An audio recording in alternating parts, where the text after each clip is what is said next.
할렐루야, 반갑습니다. 다이아몬드를 저는 큰 다이아몬드를 보지를 못했지만 보석을 다루시는 분들의 말씀을 보면 이 다이아몬드를 여러 면을 가지고 있다고 그래요. 다이아몬드가. 그래서 면의 각도, 그리고 그 면의 어떤 빛깔에 따라서 가치가 달라진다고 하는데, 그 빛이 다각도로 달라진다는 것이죠. 그래서 정면으로 봤을 때, 또 측면으로 봤을 때, 위에서 아래로 봤을 때, 밑에서 아래로 봤을 때, 그런 여러 보는 시각에 따라서 다이아몬드의 빛이 다르다고 합니다. 꼭 다이아몬드가 아니라 할지라도 사람의 모습도 그렇고요. 꽃이나 어떤 식물의 모습도 어떤 측면에서 보느냐에 따라서 보여지는 것이 달라지고 또 느껴지는 그 느낌이 다른 방향으로 오는 것을 보게 됩니다. 천국에 대해서 우리는 많은 얘기를 합니다. 근데 그 천국에 대해서 우리는 한마디로 하자면 천국은 그야말로 모든 것에서부터 자유함이 천국이죠. 그래서 그 천국에는 담이 없고 어둠이 없고, 그 천국에는 슬픔과 애통함이 없고, 그런 곳이 바로 천국입니다. 자유하는 거죠. 이 땅에 매있던 모든 것이 자유하는데, 그 자유함이 어떤 빛으로 나타나느냐, 어떤 모양으로 나타나느냐라고 할 때 주님은 여러 방면으로 그 천국의 모습을 말씀을 하고 계세요. 오늘 25장에서도 천국은 마치 이렇게 비유로 말씀을 하시죠. 천국은 마치 등을 들고 신랑을 맞으러 나간 열 처녀와 같다 하리니 라고 말을 합니다. 그래서 25장에 오시면 중요한 비유가 이 열 처녀 비유, 그리고 달란트 비유를 보게 되는데, 이 열처녀 비유, 달란트 비유가 천국의 비유이면서도 완전한 형태의 천국에 들어간 자의 모습이 아니고, 이제 그 천국으로 향하여서 전진해가는 어떤 성도의 신앙행과 삶의 모습이라고 할 수 있겠죠. 그래서 천국을 소망하고 천국을 바라보고, 그리고 그 천국을 누리기를 원하는 성도들이 가는 그 신앙의 요정의 한 면이 아닐까 합니다. 자, 이 천국의 비유에서 열처녀 비유를 먼저 보도록 합니다. 그때에 25장 1절에 이렇게 시작을 하죠. 그때라는 것은 24장의 비유의 말씀을 연결하고 있어요. 그래서 24장, 25장은 감람산 교훈이라고 말씀을 드렸습니다. 감람산에서 주님이 말씀을 하실 때 마지막 때에 천국이 가까웠을 때에 나타나는 그런 현상들을 말씀을 하는데, 이 천국에 들어가기 위한 어떤 마지막 때의 모습, 그 모습에 대해서 다시 말씀을 하고 계시는 거죠. 그래서 오늘 열처녀 비유에서 보면 10명의 처녀가 동일하게 가지고 있었던 것은 등입니다.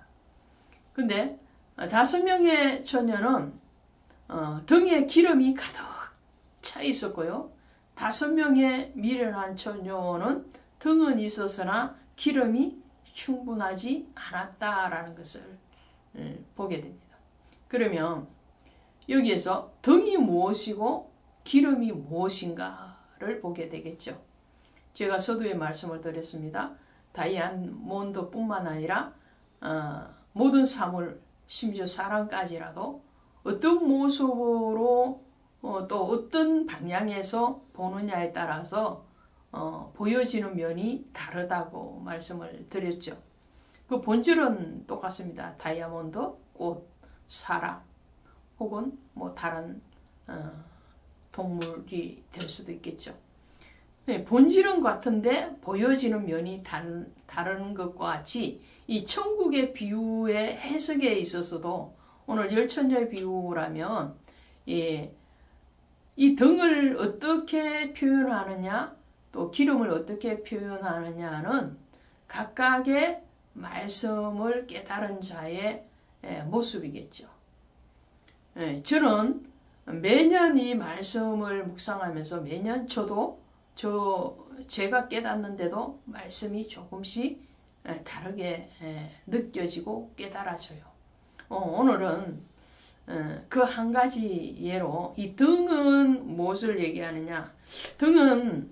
등의 역할이 뭐냐면요. 마태복음 5장에 나와 있죠. 5장에 가시면 주님이 친히 이 말씀을 하실 때에 이렇게 말씀을 하시죠. 5장에 가시면 5장 14절에 가면 너희는 세상의 빛이라 산 위에 있는 동리가 숨겨지지 못할 것이요 사람이 등불을 켜서 말 아래 두지 아니하고 등경 위에 두나니 이렇게 돼.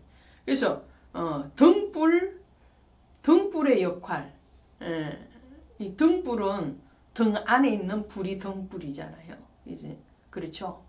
등 안에 있는 불이 등불인데 이 등불의 역할은 많은 것을 드러내는 빛됨의 사명을 감당하는 거죠. 그래서 이 등이라는 것은 바로 우리를 구원하는 빛, 구원의 빛이라 할 수 있죠. 그 구원의 빛, 생명의 빛. 그래서 예수님은 친히 요한복음에서 말씀을 하시기를 나는 세상에 있는 동안에 빛이로라 라고 빛이다 말씀해요. 주님이 빛이다. 그러면 내가 빛이니 너희도 빛이고 내가 소금이니 너희도 소금의 사명을 감당하라 라는 것이 주님이시잖아요. 그래서 이 등을 설명을 할 때 저는 이 등은 우리를 구원하는 믿음이다. 믿음.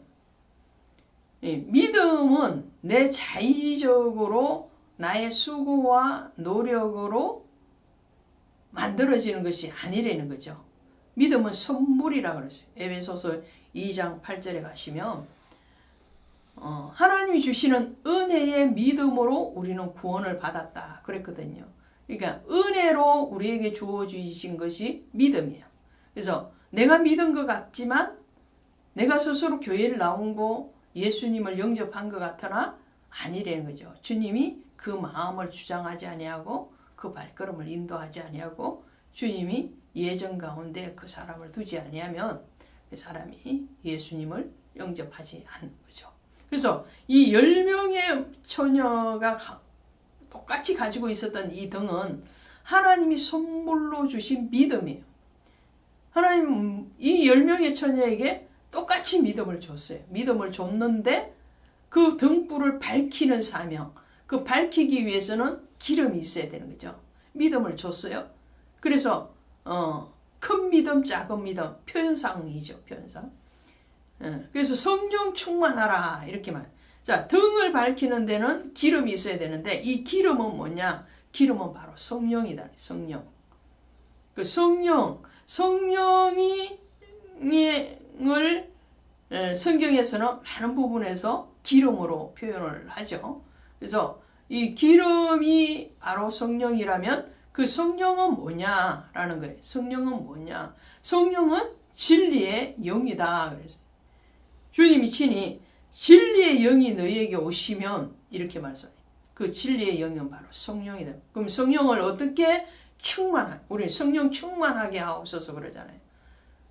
믿음 충만은 성령이 가득 찰 때에 믿음이 충만해지고 그러면 그 성령이 충만해질 수 있는 방법, 그 방법이 뭔가요? 사도행전 2장 38절에 가시면 회개하여 죄사함을 받으라 그리하면 성령을 선물로 받으리니 이렇게 말씀해요. 그러니까 성령을 받는 첫 번째 바탕은 뭐냐? 회개라는 거예요. 그러면 여러분 우리 한번 나누어 볼까요? 믿음이 먼저인가요? 아니면 회개가 먼저인가요? 믿음 있는 사람이 회개를 하죠. 왜냐?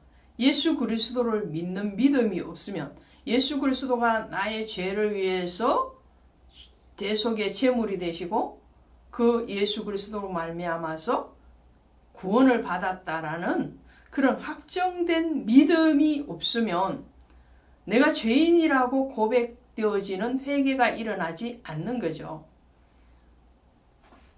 그러므로 믿음의 등이 있고 외곽이 있잖아요. 그리고 그 안에는 기름, 성령이 있는데 성령을 받는 비결은 회개해야 된다. 믿음이 있는 자가 하는 것이 회개다. 두 번째로는 이 성령을 받는 방법은 구하라 그랬어요. 구하라. 마태복음 7장에도 또 누가복음 11장에도 구하라 그러죠. 그러니까 구하면 찾고 두드리고 구하면 아비가 좋은 것을 주는 것 같이 아버지께서 좋은 것을 주시는데 그것은 성령이라고 그래요. 성령. 그래서 부르짖고 찾고 그러하는 자에게 하나님이 부어주시는 영, 진리의 영, 그것이 바로 성령이라는 거죠. 그래서 이 성령을 받은 자, 그런 자들이 바로 신랑을 맞이할 수 있는 거예요. 이 등이 믿음이고 기름이 성령, 이렇게 조명해 볼 수도 있고요. 또 등은 형식이라고 할 수 있다면 그릇이죠. 형식이 갖춰져 있지나 기름이 내용물이 없으면 안 되는 거죠. 그러니까 바리새인의 믿음이 형식의 믿음이었잖아요. 거기에다가 정말 주님이 원하시는 그 복음적인 내용이 들어가야 되는 거죠. 자, 이렇게 했을 때에 나뉘어짐이 일어나는 거예요. 어떻게 나뉘어지냐? 등만 가진 자는 신랑을 맞이할 수가 없어요. 근데 등에다가 기름을 가득 가진 자는 신랑을 맞이할 수 있는 거죠. 등만 가졌다는 것은 믿음을 선물로 받았으나 성령을 받지 못한 자요, 또 성령을 구하지 않는 자요, 그릇은 형식은 있으나 내용물이 없는 자요, 또 하나는 이 등만 가지고 있는 사람은 자기의 기준으로 신랑을 오기를 원하는 거예요. 신랑이 내가 원하는 그 시점에 오기를 원하는. 그래서 그 등과 부족한 기름의 상태를 그냥 버려두는 거죠. 그러나 그 등과 기름이 가득 차 있는 그 슬기로운 5명의 처녀는 내 기준이 아닌 신랑의 기준으로 기다리는 거예요. 신랑이 한밤중에 올 수도 있고 더 더디어 올 수도 있고, 그러니까 그 날과 그 시는 아무도 알지 못하느니 아들도 모르고 아버지도 모른다고 말했어요.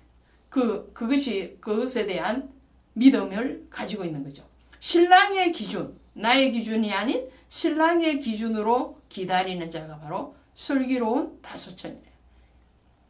그 다음에 달란트 비유에서요.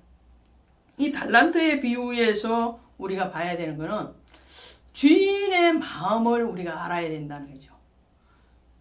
한 사람에게는 5달란트, 한 사람은 2달란트, 한 사람에게는 1달란트를 맡겼는데 이 주인이 종들에게 달란트를 맡길 때의 첫 번째의 마음은 그 종들을 믿었다라는 거예요.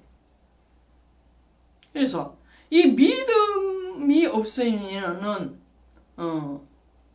구원을 받을 수 없을 뿐만 아니라 오늘 주님이 우리를 믿어주시기 때문에 우리를 충성되이 여겨서 직분을 맡기심이라 그러잖아요. 우리를 믿어주시는 거예요. 우리가 주님을 믿습니다 뿐만 아니라 주님이 우리를 믿어준 거예요. 그러므로 주인이 그 재산을 맡기는 것 같이 우리에게 달란트를 맡기는 거죠. 그 달란트가 뭔가요? 여기 본문에 나오는 이 달란트는 비유잖아요. 은전의 단위지만 사실은 이 달란트는 우리에게 주신 사명이요, 직분이요, 또 우리에게 주시는 은사요, 이런 것들이 되는 거죠. 근데 두 번째의 주인의 마음은 뭐냐면, 주님의 마음은 공평의 원칙이에요. 세상적인 공평이 아니라 하나님의 공평은 각각의 분량대로, 은혜대로예요. 그래서 창세기 49장에 가면 야곱이 12아들을 축복할 때에 분량대로 축복하였더라, 그렇게 됐어요. 에베소서 4장 7절에도 가시면 우리 각 사람에게 그리스도의 선물의 분량대로 은혜를 주셨으니 그랬어요. 세 번째로 하나님의 마음, 주님의 마음은 뭐냐면 우리에게 믿고 또 우리의 분량대로 주신 그 달란트를 성실과 신의의 충성으로 감당하기를 원하시는 거죠. 묻어두기를 원하시지 않아요. 5달란트 받은 자도 열심히 일을 했습니다. 2달란트도 열심히 일을 했어요. 근데 1달란트 받은 자는 주인이 인색한 자로 스스로 결론을 짓고 그리고 그 1달란트를 땅에 묻어둔단 말이죠.